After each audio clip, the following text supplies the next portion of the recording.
Hi అండి, welcome to YouTube. నేను మీ పద్మని. మరి పద్మ కిచెన్ లోకి వచ్చేయండి. ఇవి శంఖం పువ్వులు.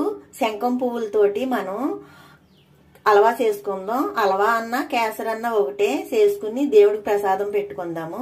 ఇది ఎలా చేయాలో చూసేయండి. గ్లాస్ నీళ్లు పోసుకున్నాను. ఈ తొడుగులు తీసేసుకున్నానండి. ఫ్లవర్ కి ముచ్చుకులు తీసేసుకుని రేకలు వేసుకుంటున్నాను. తొడుగులన్నీ ఇలా ఇలా శుభ్రం చేసి కడుక్కోవాలి. ఆ మరిగి నీటిలో రేకలు వేసుకోవాలి. నీళ్ళు మరుగుతున్నాయి. ఈ రేకలు వేసేసుకుందాం. శంఖం పూలు మాట ఇవి.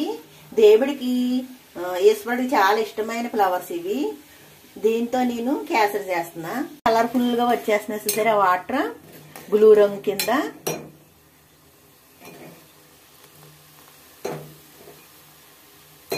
వెలిగించి రవ్వ వేయించుకుందాము. గోల్డెన్ కలర్ లో బొంబాయి రవ్వ అరకప్ గ్లాస్ తో తీసుకున్నాను. కొద్దిగా ఎల్తుగా గోల్డెన్ కలర్ లో వేయించుకోవాలి.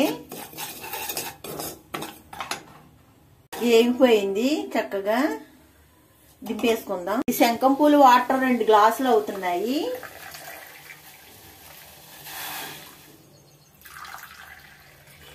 ఇంకో 2 గ్లాసులు మామూలు వాటర్ వేసుకుందాం.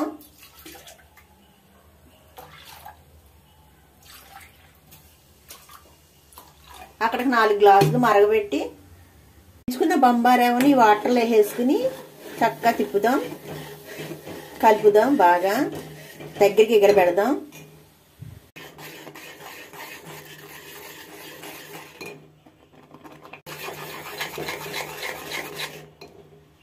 ఒక గ్లాస్ పంచదార పోసుకుందాం. బాగా కలుపుకుందాం. కొంచెం నెయ్యి వేసుకుందాం. కొంచెం నెయ్యి వేసి జీడిపప్పు కిస్మిస్ వేయించుకుందాం. అంత వేయించుకుందాం. నేతిలో వేయించుకుని ఫ్రై చేసుకుందాం. నేతిలో ఫ్రై చేసుకుని హల్వాలో వేసుకుందాం. కేసరిలో కూడా వేసుకుందాం.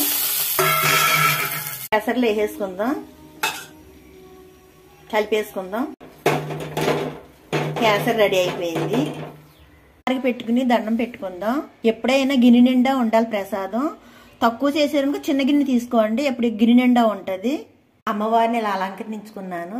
మీకు నచ్చింది అనుకుంటున్నాను. మన ఛానల్ సబ్స్క్రైబ్ చేసుకోండి. నా పద్మదాసరి. అంతే ఫ్రెండ్స్. సరేరా,